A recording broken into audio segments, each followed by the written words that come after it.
Et les chars allemands, qui durant la guerre étaient redoutés par de nombreuses nations et des millions de soldats sur le champ de bataille. Mais qu'est-il arrivé aux chars allemands après la Seconde Guerre mondiale? Vous avez toujours eu cette curiosité? Aujourd'hui, découvrez-le en regardant la vidéo.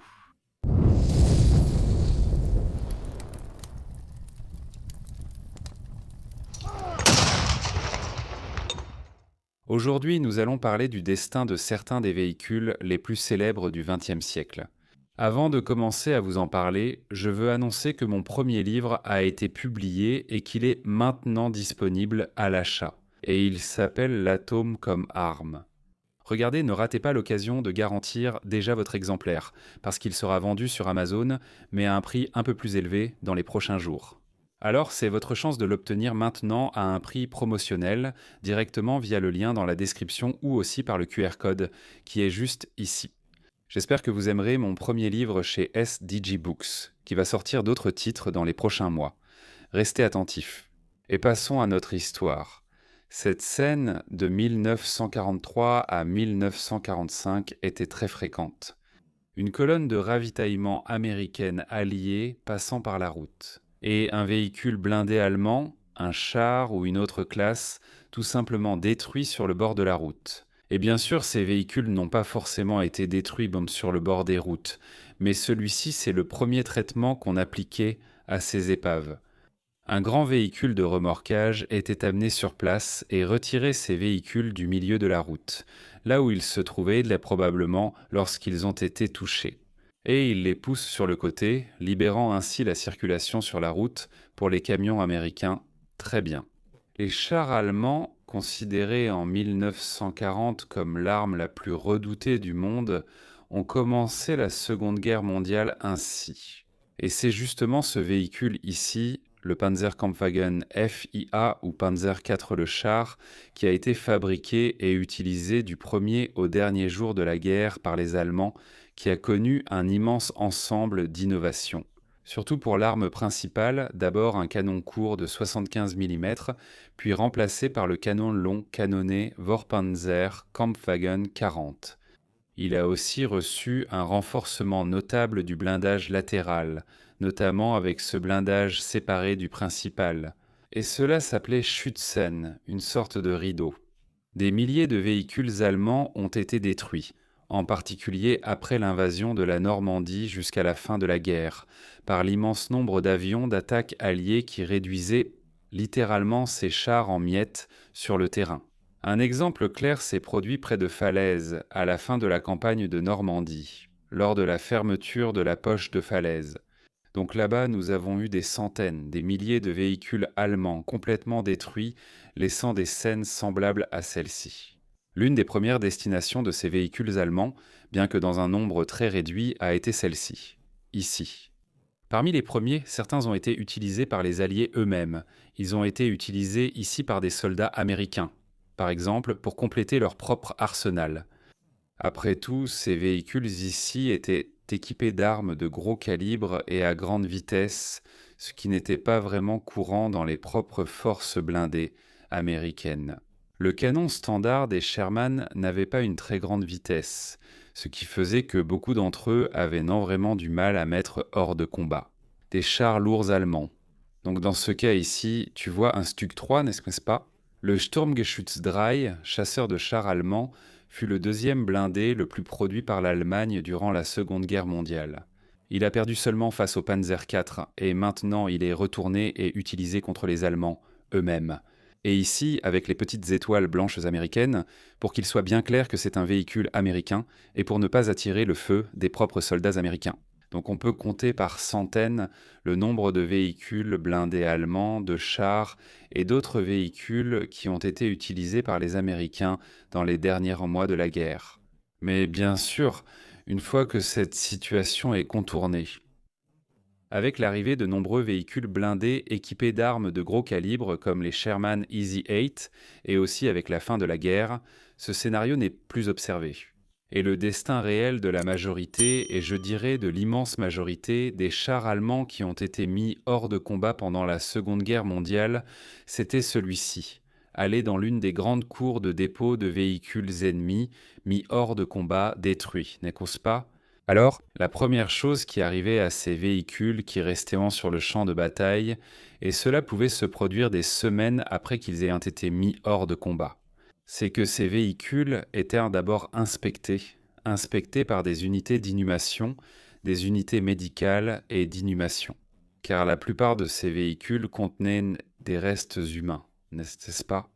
Des membres d'équipage allemands morts à l'intérieur, à retirer puis enterrer. Les véhicules Recker, c'est bien ça, de récupération de blindés, Sherman camions lourds.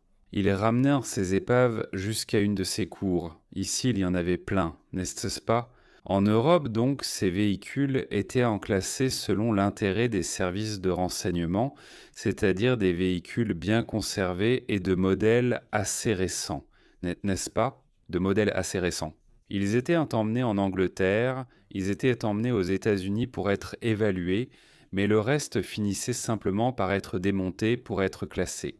Les pièces de chacun, et aussi au final, étaient vendues comme de la ferraille dans l'Europe d'après-guerre pour relancer l'industrie. Le prix, tu vois, de cette ferraille ici, d'acier et d'autres alliages métalliques, était assez élevé. Et une source idéale pour obtenir ces métaux, c'était justement ces carcasses de chars. Mais là, comme je l'ai dit, c'était le destin de la grande majorité des véhicules blindés allemands, mais pas de la totalité. J'ai fait cette carte ici pour que tu comprennes plus facilement visuellement où sont allés les chars allemands qui sont restés intacts à la fin de la Seconde Guerre mondiale. J'ai compilé une liste de 12 nations qui ont effectivement utilisé des panzers dans les années qui ont suivi immédiatement la fin de la guerre. Alors maintenant, nous allons parler de chacune de ces nations et des véhicules qu'elles ont utilisés. Je tiens donc déjà à préciser que la plupart de ces nations ont utilisé ces véhicules uniquement pour commencer à reconstituer leurs forces blindées dans l'immédiat après-guerre. Et l'utilisation de ces chars n'a pas dépassé 5 ans, peut-être 10 ans au maximum. Autrement dit, en 1955, ils étaient complètement abandonnés au profit d'autres véhicules. Quels étaient ces autres véhicules? Dans le cas du bloc bleu que tu vois ici, ce sont les pays de l'Europe occidentale et aussi de l'OTAN. On parle d'abord du Sherman. Un char qui avait été fabriqué à des dizaines de milliers d'exemplaires et dont il restait beaucoup à la fin de la Seconde Guerre mondiale. Donc il a été fourni à ces nations ici pour reconstituer leurs forces blindées. Du côté rouge, c'est-à-dire du pacte de Varsovie, la zone d'influence de l'Union soviétique, toutes les nations ont également reçu initialement le T-34, un char produit en masse, n'est-ce pas? Des dizaines de milliers d'exemplaires et beaucoup restés la production ayant repris juste après la guerre. Donc le T-34 a commencé à équiper toutes ces nations de la zone rouge que vous voyez ici sur la carte. Il y a aussi 2 nations en bas de la carte, dans cette zone grise, qui ne sont pas nécessairement dans la zone américaine ou soviétique, qui sont la Syrie et l'Égypte, mais qui sont devenus alliés de l'Union soviétique et qui ont aussi reçu le T-34. On peut commencer par parler de la France, qui est ici, parce que c'est justement en France, ici dans la région de Normandie, qu'une grande partie de ces chars allemands détruits se sont accumulés dès les premiers mois de combat. Et là-bas, un capitaine de l'armée française qui avait servi dans la résistance française, appelé Guy Besnier, a créé une unité, un escadron de cavalerie, utilisant uniquement des véhicules allemands capturés et restaurés, remis en état de marche. Donc Guy Besnier a réussi à obtenir plusieurs Panzer 4 Stuck 3, plusieurs Panthers et même un char Tiger. Cette unité, appelée Unité Besnier ou Escadron Besnier, a eu une existence brève. Elle n'a duré que jusqu'à l'immédiat après-guerre en 1945, même lorsqu'une réévaluation complète du contingent blindé de l'armée française a écarté tous ces chars allemands. En maintenant l'utilisation exclusive du Panzerkampfwagen Panther et d'ailleurs, comme vous pouvez le voir sur cette photo ici, les Panthers sont restés en service dans l'armée française pendant 5 ans après la guerre, n'étant retirés du service qu'en 1950. Les Français ont réussi à remettre en service un nombre assez élevé de Panthers. Ils ont réussi à remettre en service environ 80 véhicules car ils ont maintenu 2 bataillons de Panthers, chacun avec 40 véhicules de 1945 à 1950. Cela a donné lieu à des photos assez curieuses, comme celle que vous voyez ici, montrant des Panthers camouflés parmi des véhicules américains, comme les Half-Track M3. Et en continuant ici en Europe occidentale, l'Espagne a reçu un lot de Panzer IV et aussi de Stug III en 1943 et a gardé ces véhicules en service jusqu'au milieu des années 50. La Norvège, occupée par l'Allemagne de 1940 à 1945, a vu l'armée allemande quitter son territoire à la fin de la Seconde Guerre mondiale. Un nombre assez important de véhicules blindés se trouvait sur son propre territoire. Il y avait là un grand nombre de Stug III ainsi que de Panzer III. Ces chars ont servi dans l'armée norvégienne jusqu'en 1953, lorsqu'ils ont finalement été remplacés par des véhicules américains. Un cas similaire à celui de l'Espagne est celui de la Turquie, qui en 1944 a reçu un lot de plusieurs dizaines de Panzer III et aussi de Panzer IV. En échange de la fourniture de certaines matières premières pour l'industrie de guerre allemande, ces chars ont rapidement été retirés du service par l'armée turque en raison de la livraison massive de chars Sherman par les Américains. En commençant par l'Europe de l'Est, avec ses 6 nations et la Finlande. La Finlande était une sorte d'allié de l'Allemagne, bien qu'elle n'ait jamais signé le pacte tripartite.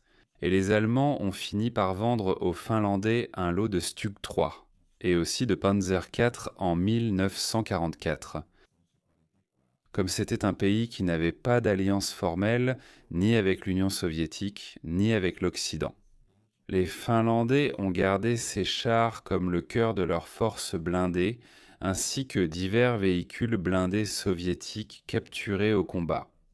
Jusqu'à la fin des années 50, ne retirant les derniers qu'en 1959, la force blindée finlandaise, à partir de cette période, a alors commencé à adopter les chars soviétiques T-55 et T-54 comme élément principal. Le cas de la Tchécoslovaquie, dont la moitié du territoire a été essentiellement intégré à l'Allemagne elle-même pendant la Seconde Guerre mondiale, est assez emblématique, parce que les Allemands dépendaient beaucoup des usines Škoda situées à Prague et avaient réparti sur le territoire tchèque plusieurs ateliers de maintenance de véhicules blindés. Ainsi, à la fin de la guerre, lorsque l'armée rouge est arrivée sur le territoire tchèque, elle a trouvé d'immenses dépôts, non seulement de véhicules blindés, mais aussi de pièces et d'infrastructures pour les ateliers de maintenance de ces véhicules sur ce territoire. Et par conséquent, des centaines de véhicules blindés allemands se sont retrouvés dans l'effectif de l'armée tchèque dans les années immédiates de l'après-guerre, notamment le Panzer IV et aussi le Jagdpanzer 38T, plus connu sous le nom de Hetzer. Un véhicule qui était basé sur le châssis du Panzer 38T qui avait justement été développé à l'origine par les Tchèques eux-mêmes. Mais la Tchécoslovaquie était l'un des pays les plus favorisés par l'Union soviétique. Par conséquent, l'échange de ces véhicules contre l'armement soviétique s'est fait assez rapidement. Et dès 1950, il n'y avait plus aucun véhicule blindé allemand en service opérationnel dans l'armée tchécoslovaque. La Yougoslavie, qui pendant la Seconde Guerre mondiale a été un grand terrain de lutte de guérilla et qui, par conséquent, a vu la présence de nombreuses petites unités blindées allemandes, a réussi à maintenir, dans l'immédiat après-guerre, des dizaines de Jagdpanzer 38T Hetzer en service. Et le fait que Josip Broz Tito ait rompu avec Joseph Staline dans l'immédiat après-guerre a fait que ces Hetzer sont restés le fleuron de la force blindée yougoslave. Jusqu'en 1952, lorsque finalement un rapprochement entre ces deux pays a permis à l'armement soviétique d'arriver en Yougoslavie. Curieusement, les Yougoslaves ont même fourni une assistance blindée au petit pays qu'est l'Albanie, juste ici en bas, en cédant justement des véhicules aux Albanais. Quelques Hetzer allemands et ces Hetzer allemands sont restés en service en Albanie dans l'armée jusqu'en 1949, lorsqu'ils ont été remplacés par des véhicules blindés soviétiques. La Bulgarie, ici, a reçu des Allemands pendant la guerre un lot assez important de Panzer 35T et 38T de fabrication tchèque, et elle a également reçu plusieurs Panzer IV également. Tous ces véhicules ont été utilisés par les Bulgares jusqu'en 1958, lorsque le pays a alors subi un rééquipement général avec des chars soviétiques. Et dans le cas de la Roumanie, c'est assez particulier car c'était un pays qui s'est beaucoup impliqué avec des troupes aidant les Allemands sur le front de l'Est. Ainsi, les Allemands ont transféré aux Roumains un grand inventaire de véhicules blindés, tout comme les Soviétiques eux-mêmes. Après la guerre, ils ont remis aux Roumains de nombreux panzers allemands capturés. Au total, les Roumains ont reçu des Panzer IV, des Panzer V, des Panthers, ainsi que des Jagdpanzer IV, des Hummel, qui étaient 30 de grandes pièces d'artillerie automotrice et aussi une grande quantité de Stug 3. Et ces véhicules blindés sont restés en service dans l'armée roumaine jusqu'en 1954, lorsqu'ils ont également été remplacés par des T-34. Le cas de l'Égypte, ici en bas, est assez emblématique, car le pays a utilisé un type de panzer allemand assez rare. Je fais référence au Sturmpanzer II, dont on sait que seulement 15 unités auraient été fabriquées. Le Sturmpanzer II a été une tentative de fabriquer un châssis de Panzer II. Comme vous pouvez le voir ici, il était équipé d'un canon de 150 mm, une sorte d'artillerie de campagne automotrice. Peu d'exemplaires ont été fabriqués et la plupart d'entre eux ont été utilisés par l'Africa Corps en Afrique du Nord. Et ensuite, ces véhicules ont fini par être capturés par les Britanniques, qui les ont remis aux Égyptiens. Et contrairement à tous les autres dont nous avons parlé jusqu'à présent, ces véhicules ont combattu contre les Israéliens. Lors de la guerre d'indépendance d'Israël, en 1944, les 3 Sturmpanzer II que les Égyptiens avaient dans leur inventaire ont été détruits par les forces israéliennes. Sur cette photo, vous voyez justement l'un de ces véhicules examinés par les Israéliens après la fin de la guerre. Mais sans aucun doute, le pays qui a utilisé des panzers après la guerre et qui en a fait l'usage le plus intéressant de tous a été la Syrie. La Syrie était une ancienne colonie française qui a obtenu son indépendance en 1945 et par conséquent a eu besoin de créer ses propres forces armées. Après la guerre d'indépendance d'Israël, en 1948, comme la plupart des pays du monde avaient imposé un embargo sur la vente d'armes à Israël, la France s'est retrouvée face à une grande opportunité de relancer son marché d'exportation de matériel militaire. Ainsi, la France a vendu à la fois à Israël et à la Syrie, simultanément, le matériel de guerre qu'elle avait disponible à l'époque. Les Français avaient encore de nombreux panzers inutilisés dans leurs entrepôts. En 1950, ils ont conclu un accord avec les Syriens pour la vente d'un lot de 40 véhicules blindés. Et parmi ces 40 véhicules blindés, il y avait notamment 11 Panzer, 4 9 Stug, 3 6 Jagdpanzer, 4 et enfin 5 gigantesques Hummels que vous voyez ici défiler dans Damas, curieusement, remorqués par un camion Diamond T américain, essayant de s'adapter à ce nouvel arsenal, majoritairement composé de véhicules allemands. Les Syriens ont acheté plusieurs autres lots de véhicules là où ils pouvaient en trouver, et 3 de ces lots ont été achetés directement. En 1956, les Tchèques ont vendu aux Syriens pas moins de 45 Panzer IV qui se trouvaient dans leurs entrepôts, ainsi que 13 autres Stug 3. Et l'année suivante, les Syriens sont retournés à Prague pour acheter 20 autres Stug 3 qui n'étaient pas en très bon état ni pleinement opérationnels. Mais c'était pour retirer des pièces de ces véhicules, et il est important de souligner cet aspect, parce qu'il n'existait plus d'usine de pièces pour les Panzers, donc obtenir des pièces pour l'entretien de ces véhicules signifiait vraiment cannibaliser d'autres véhicules. Finalement, en 1948, les Syriens sont retournés en Tchécoslovaquie pour acheter 15 autres Panzer IV également, afin de cannibaliser des pièces pour leur stock déjà existant. Ce qui est curieux, c'est qu'avec ce dernier lot, les Tchécoslovaques ont vendu cet ensemble de mitrailleuses anti-aériennes, qui a fini par être monté aussi bien sur les Panzer IV que sur les Stug 3, comme vous le voyez sur la photo. Ce montage de mitrailleuses anti-aériennes permettait l'installation d'une mitrailleuse soviétique Degtyaryova Chapagina Krupno-Kaliberny de 12,7 mm, c'est-à-dire une mitrailleuse de calibre 50 soviétique, sur un véhicule blindé allemand de la Seconde Guerre mondiale. Enfin, les Syriens sont arrivés en Espagne en 1965. Regardez ça, 20 ans après la fin de la Seconde Guerre mondiale. Et ils ont eu accès au stock espagnol de véhicules blindés allemands. Les Espagnols gardant ces véhicules en excellent état. Alors, les Syriens ont réussi à acheter en 1965 pas moins de 17 Panzer IV et aussi 6 Panzer. Moins. À cette époque, l'armée syrienne possédait déjà aussi des véhicules soviétiques, comme le T-34, mais les Panzer constituaient encore une part très importante de la force blindée syrienne. Il faut aussi préciser qu'à cette époque, l'armée syrienne était une masse amorphe et désorganisée. Au-dessus du niveau de la brigade, il y avait donc plusieurs brigades indépendantes, des brigades d'infanterie d'infrastructure, chacune d'elles avec un bataillon blindé en soutien.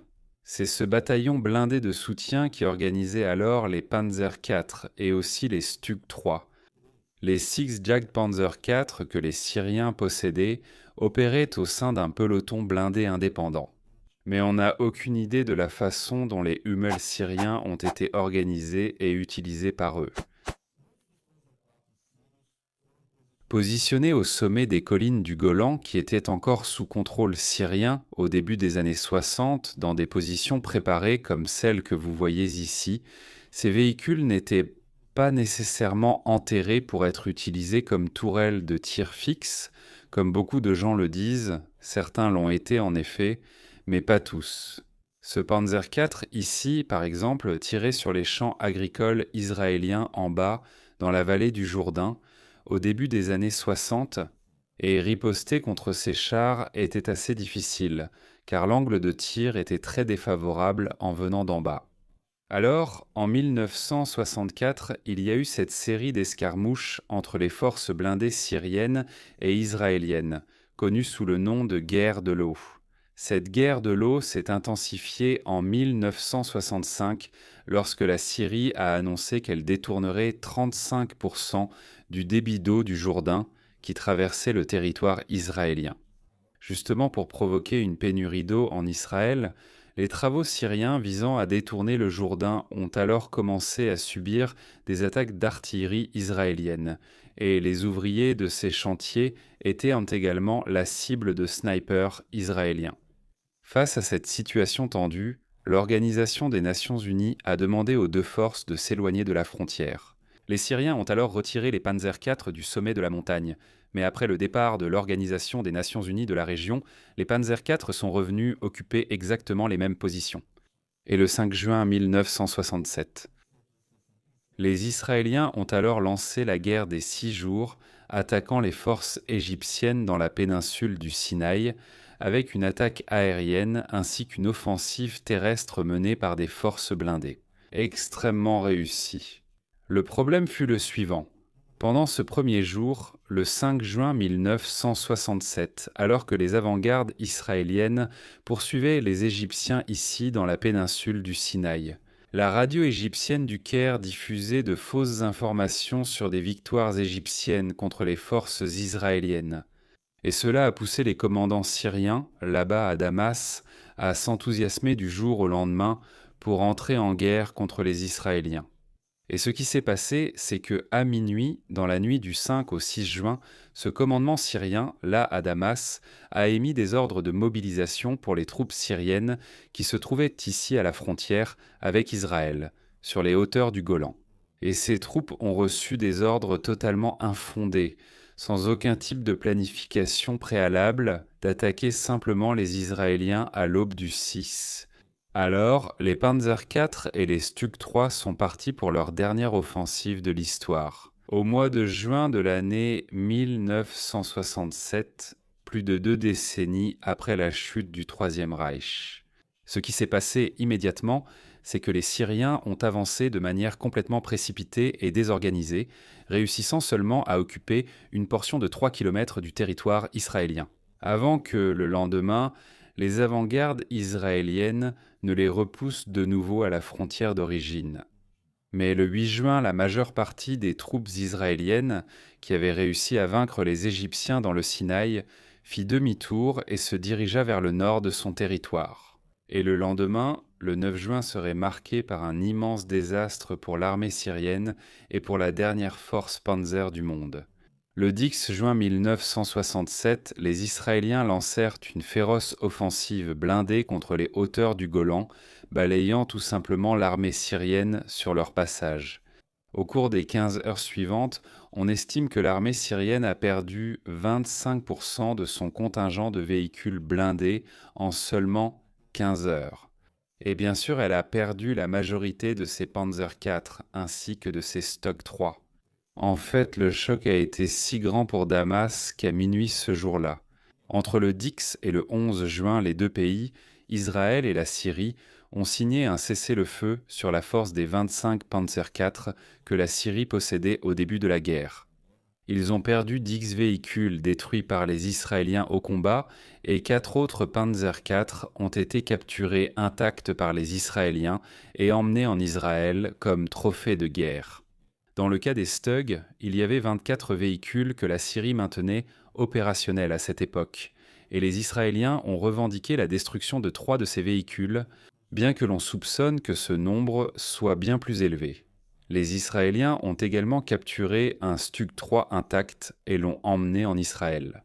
Un véhicule qui se trouve aujourd'hui dans leur musée militaire comme un trophée et un témoignage des derniers jours de combat de la force Panzer de la Seconde Guerre mondiale.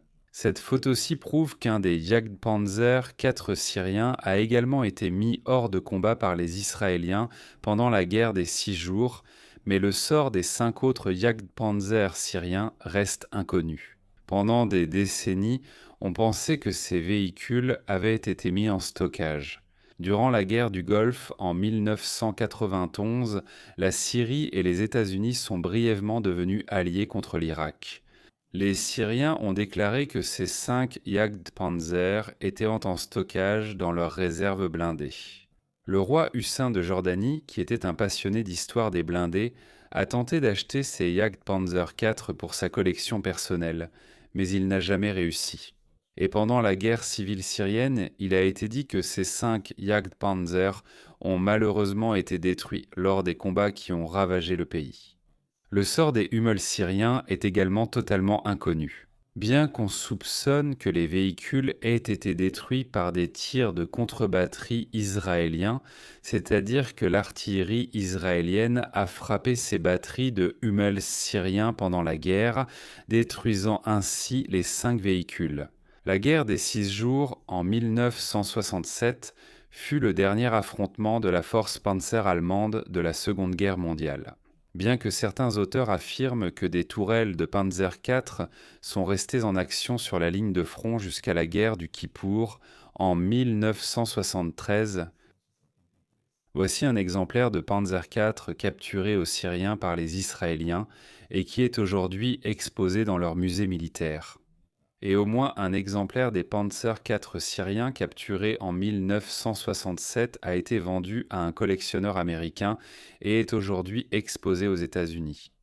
Voilà donc l'histoire de la survie des chars allemands après la Seconde Guerre mondiale. C'est une histoire très riche et assez curieuse à mon avis. Et maintenant, je veux savoir ce que vous en pensez.